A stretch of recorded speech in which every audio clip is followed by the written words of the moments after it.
Assalamualaikum warahmatullahi wabarakatuh. Bismillahirrahmanirrahim. Qala al-muallifu rahimahullahu ta'ala wa nafa'ana bi'ulumihi fid dharaini amin ya Allah ya rabbal alamin. Salasuna tilu perkara man eta saha jalma qaulahuna nu maca ieu man ngana salasah dakhala maka asup ieu man al jannata ka surga.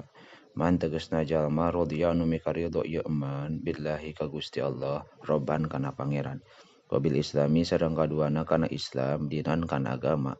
Wabi Muhammadin sareng katiluna Nabi Muhammad rasulan kana jadi rasul.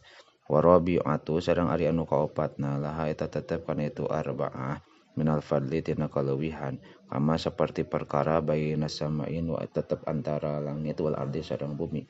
Wahya sareng ari itu arba'ah al jihadu eta perang fisabilillahi dina agama Allah azza wa jalla. Rawahu ngariwayatkeun kana ieu hadis Ahmadu Imam Ahmad. Salah satuan ari tilu golongan yatahaddasuna anu nyaritakeun kana ieu salasa fi dzilil arsy dina ieuh-ieuhna aras aminina barina salamet kabeh wan nasu sareng ari jalma-jalma fil hisabi eta tetep keur dihisab. Rajulun kahiji lalaki lam ta'khudhu anu henteu ngarasa itu si rajul fillahi karana Allah laumatul laim naon laumatul laim panyacadna anu nyacad. Rajulun sareng kadua lalaki lam yamuda anu henteu manjangkeun ieu rajul yadaihi kana dua leungeunna rajul ilama kana perkara lam yahilla anu henteu halal ieu ma lahu ka itu si rajul. Wa rajulun sareng katiluna lalaki lam yangzur anu henteu ningali ieu rajul ilama kana perkara harrama anu ngaharamkeun sallallahu Gusti Allah alaihi ka itu si emak alaihi kana emak. Rawahu ngariwayatkeun kana ieu hadis saha al asbihani Imam Asbihani. Salah satu ari tilu golongan yuhibbuhum anu mikaresep ka itu salasa sa Allahu azza wa jalla Allah azza wa jalla. Rajulun kahiji lalaki koma anu hudang ieu rajul minal laili ti waktu peuting yaclu anu macakeun ieu si rajul kitaballahi kana kitabna Allah. Wa rajulun sareng kadua lalaki tasadaqo anu sedekah ieu rajul biyaminihi kuleungeun katuhuna si rajul yukhfiha anu nyamarkeun ieu rajul kana sedekah min shimali tina leungeun kencana ieu si rajul. Wa rajulun sareng katiluna lalaki kana anu aya ieu rajul fi sariyati dina hiji peperangan panhazama tuluy eleh saha ashabuhu pirang-pirang baturna rajul pastaqbala mangka madep ieu si rajul al adwa ka musuh. Rawahu ngariwayatkeun kana ieu hadis at-Tirmidzi Imam Tirmidzi an Ibnu Mas'ud katampi ti Ibnu Mas'ud. Salah satuna ari tilu golongan layang zuru eta moal ningali sallallahu Gusti Allah ilaihim ka ieu salasah yaumul qiyamati dina poe kiamah. Wala yuzakkihim sareng moal ngabersihkeun Allah ka ieu salasah. Walahum sareng eta tetep ka ieu salasa azabun alimun ari siksa anu nyeri.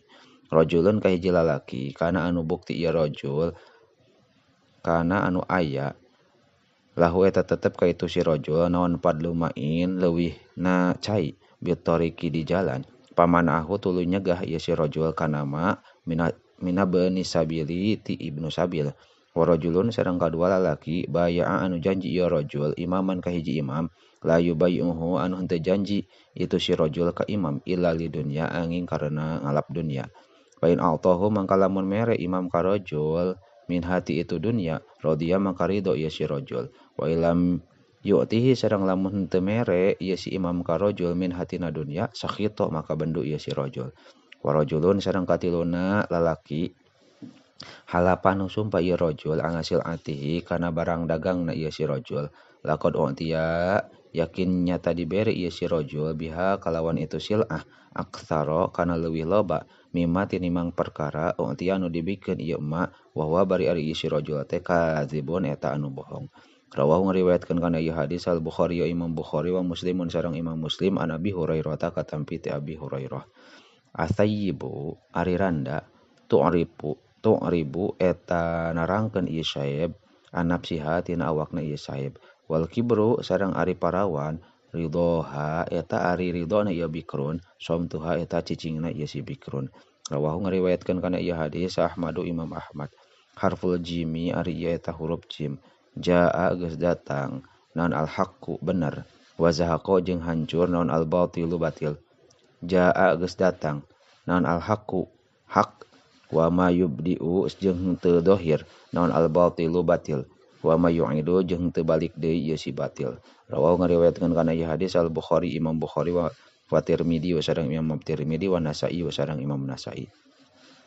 Jalisu kudu diuk aranjeun al kubaroa sarta jalma-jalma anu gede ilmuna wasailu jeung kudu nanyakeun aranjeun kabeh al ulamaa ka pirang-pirang ulama wa khalitu sareng kudu nyampuran aranjeun kabeh al hukamaa ka pirang-pirang jalma anu pintar.